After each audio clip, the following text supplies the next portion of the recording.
But there are really two debts.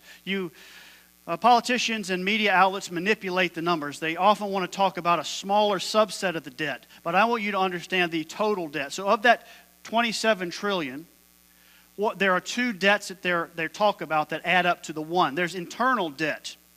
So what happens is there are various government agencies that end up taking in more money in a year than they spend out. And all of you who are seniors are going to be retired. Hold on to your seat for a moment. I'm going to give you some very bad news. The Social Security Trust Fund is one of those. Social Security, as you know, they take payroll taxes out and then they pay out money to retirees.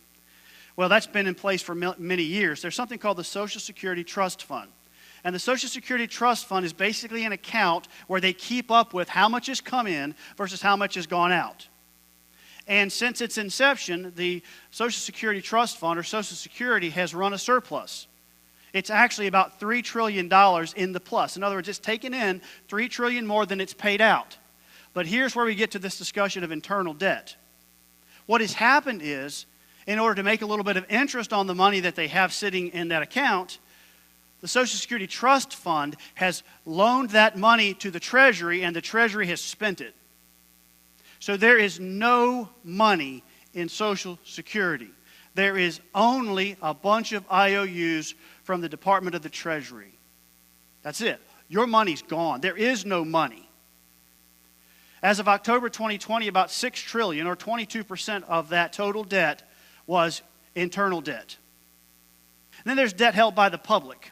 That's what's owed to everyone else. If you have a 401k, if you have a 401k, raise your hand.